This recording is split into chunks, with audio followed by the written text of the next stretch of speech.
Hello viewers, welcome. Now in this video, I'm going to give you 20 simple harmonic motion formulas and I'll show you when and where to apply them. Now, let's take into consideration the spring systems we have here. We have the first diagram showing a spring that has got a natural length. Before it has been compressed, nor stripped. So the distance we have for the first spring here is just its natural length. Then we have these 2 points here. We have that point which is A and we have the point which is minus A. The A represents amplitude. At this point, this is where our maximum displacement is, and at this point in the negative x direction, this is where our maximum displacement is. So maximum displacement there, maximum displacement here, just in the positive x and the negative x directions. We have the same here, we have the same there. Now, this is showing a natural length. Then we have the second one, which is showing a spring that has been stretched up to point A, where we are saying this is the maximum displacement of that spring. Then we have diagram number 3 that is showing you a compressed spring, and it has been compressed to its maximum compression. So we call this one its maximum displacement. Again, remember, displacement is the change or the distance moved by that object from its mean position or position of origin. So it has moved from there to this point here at its maximum displacement, which is the amplitude. The same is happening here. It has been stretched up to its maximum displacement, and there we have our natural length. So x is equal to 0 here, x is equal to a here, x is equal to minus a on the other side. Now, when the particle is at this point here where x is equal to 0, if you stretch it the way we stretch it here and you leave it to start oscillating, to go back and forth in its oscillation, you find that at this point, when it is at its maximum displacement here, this is the point where we have maximum acceleration. So we have a max there. We have maximum acceleration there. As it returns, you find that when we reach its mean position here, this position here, as it oscillates, this is the position where we have our Vmax. So this is where we have our maximum velocity. In other words, we have maximum acceleration there and our velocity is equal to 0. We have maximum velocity here and our acceleration is equal to 0. Now, at this point, since that's where we have velocity, you find out that this is the point where our kinetic energy is maximum as well. So we have maximum kinetic energy here, and our potential energy at this point is basically equal to 0. So we have kinetic to be max and our potential energy to be equal to 0.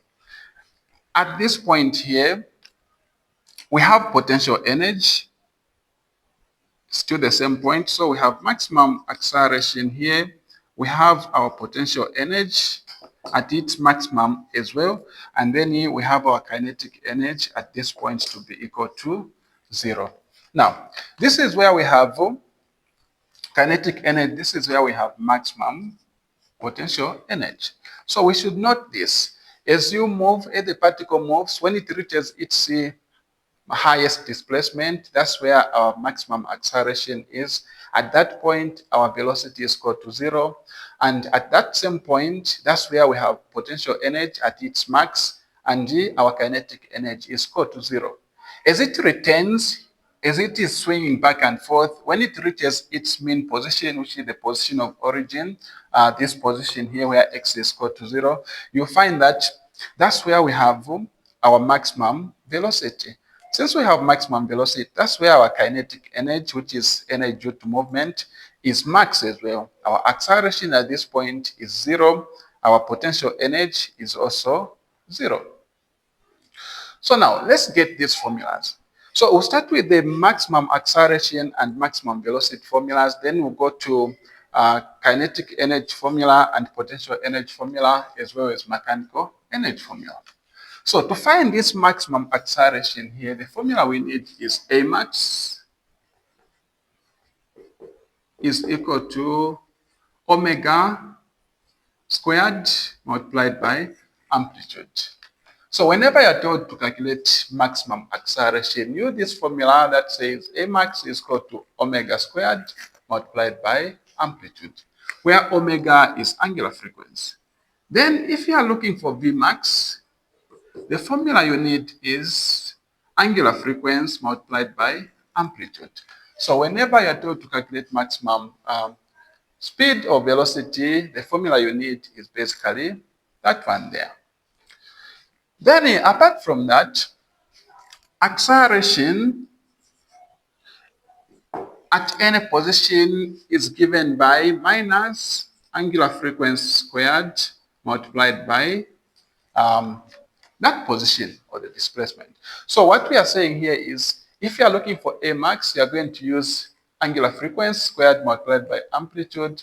But if you are just looking for acceleration at a certain position, this is the equation you need, the formula you need. A is equal to minus omega squared multiplied by that position we are looking at. Then what about velocity? Now, velocity at a certain position, this is acceleration at a certain position. Velocity at a certain position is given by this formula. The square root of k over m multiplied by a squared subtracted by x squared. So this is the formula you need to apply when they give you a position and tell you to say, find the velocity at this position. Okay, let's say find velocity at 2 meters for this particle. Or find the velocity after the particle has covered a distance of 2 meters. So this is the one you need to use, where A is amplitude, X is that position they are looking for. This can be simplified in this way. The square root of k over m is angular frequency. So we can say this is angular frequency multiplied by a squared minus x squared. So angular frequency multiplied by the square root of a squared minus x squared. It's still the same. This and this are just the same. All we have done is replace where we have the square root of k over m and put angular frequency.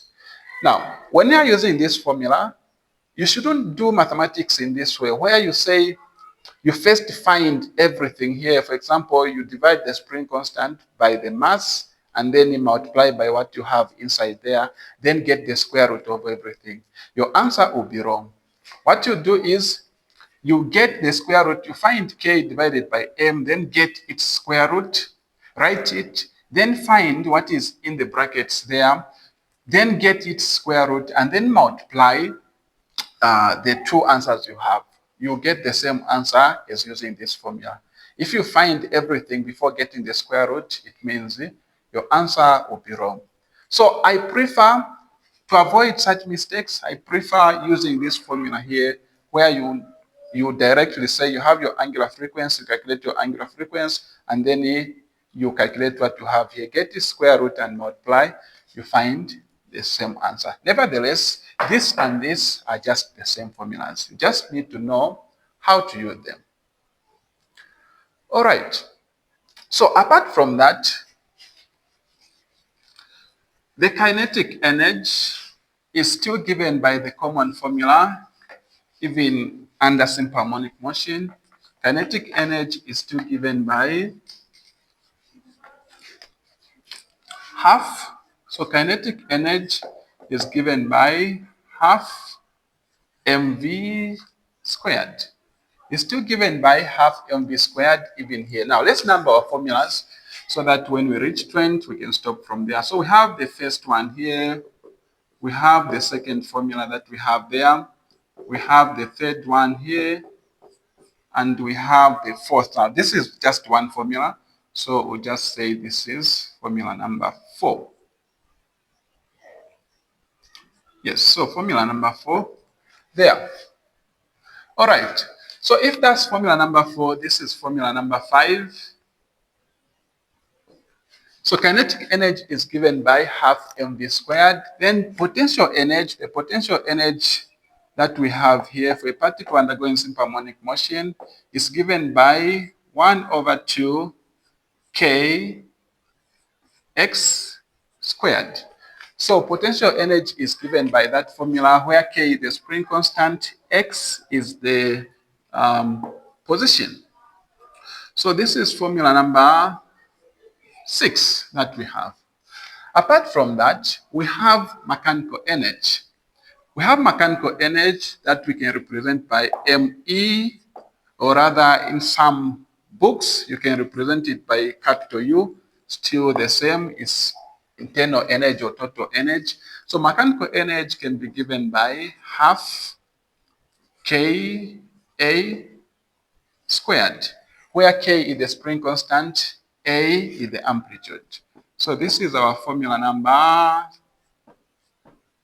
6, like that. Now, potential energy, kinetic energy added together will give us mechanical energy. So we can add another formula that we are saying mechanical energy, which is the total energy of the system, is equal to potential energy added to kinetic energy. So this also is one of the formulas that we may need. So this is number 6. We'll have number 7, like that. So it's number 6, 7, and this must be number 8. Okay, let me use values like this to avoid yes, so this is what we have. We have formula number 8, and this one is telling us to say mechanical energy is equal to potential energy added to kinetic energy, like that. So we have formula number 8. Apart from this, another formula we need is the angular frequency formula. So we have angular frequency given by the square root of k over m. This is formula number 9. Then we have angular frequency being given by 2 pi divided by period. This is formula number 10, like that. So we have formula number 9, we have formula number 10 on that side. So let's go. Let me just make sure we have the correct number of formulas. 1, 2, 3, 4, 5, 6, 7, 8, 9, 10. All right, we have 10 formulas there. So apart from those,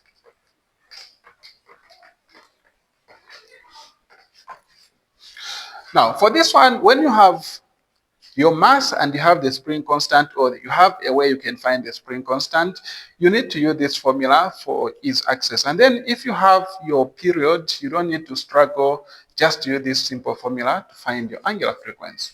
Apart from those, angular frequency can be given by 2 pi multiplied by frequency.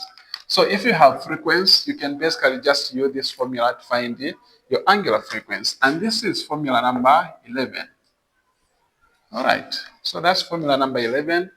And then apart from that, we have the period of oscillation. So period of oscillation can be found by this formula where we are saying 1 over frequency. And this is formula number 12. So if you have your frequency to find period, don't struggle.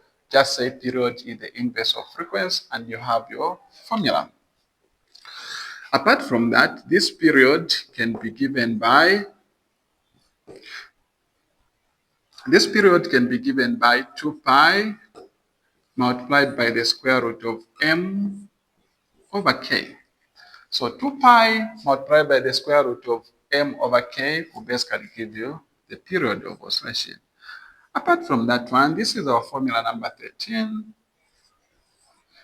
Period can also be calculated using the formula. From this formula here, we can find to say when we cross multiply, we'll have our 2 pi divided by angular frequency. And this is formula number 14. Period is equal to 2 pi divided by angular frequency. Frequency of oscillation can be calculated using the formula 1 over period. So this is formula number 15. If you have your periods, you can easily find your frequency by just getting the inverse of period. So we have frequency is called 1 over period. Then apart from that, the frequency can be calculated by 1 over 2 pi multiplied by the square root of k over m. So this is formula number 16 that you need to know. And that will help you find your frequency. Apart from that one, frequency can also be calculated using the formula. Now, from this formula here, if we make frequency the subject, you find that you have our frequency is called angular frequency divided by 2 pi. So angular frequency divided by 2 pi can give us our frequency, and this is formula number 17. All right. So apart from those formulas, let's continue so that we reach our 20 formulas.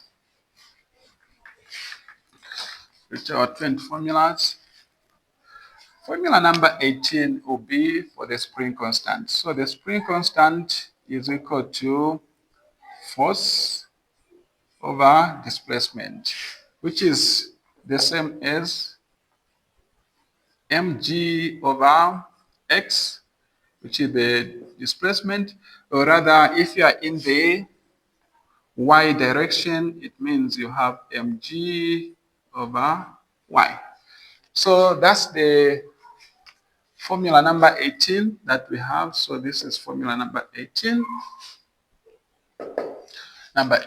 Apart from that, the spring constant can be given by the formula omega squared multiplied by mass.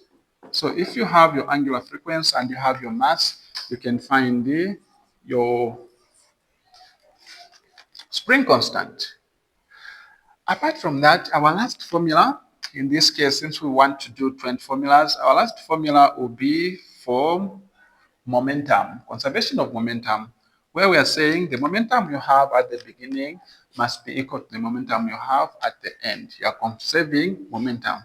So this is given by M1 V1 is equal to M2 V2. And this is formula number 20. So this is formula number 20 that we have under simple harmonic motion. So these are the 20 formulas I wanted you to know, and how to use them. Just make sure you understand what type of question you are tackling and you'll be able to answer. Another thing is you need always to look at the data, the information you are given, analyze it, and choose a formula that is suitable for that. Now, let me also give you the 3 functions that you need for velocity, position, and also acceleration. Those 3 functions are very important as well because you need to use them.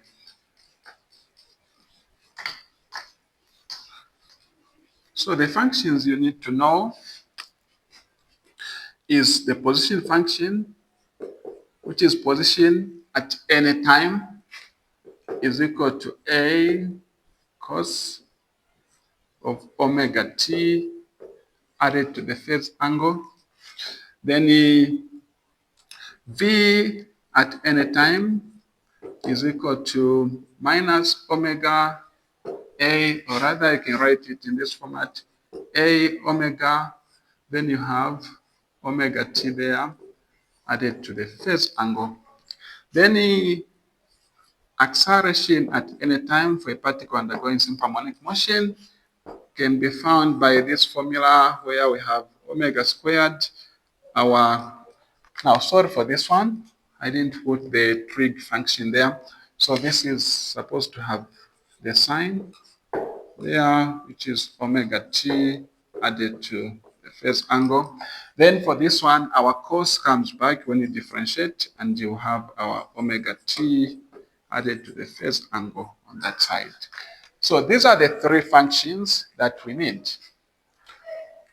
the position at any point of time. When they tell you to say, find the position of a particle at this time. For example, find the position of the particle after it has covered a period of 2 seconds. It means the position at any time can be found by that. Find the velocity of this particle after it has traveled or it has covered a time of 5 seconds. So you use this function here. Find the acceleration at 6 seconds. You use this function here. So this is what I wanted to give you in this video. If you found this video interesting, please subscribe to our channel and support us, like, comment, and invite your friends to follow us.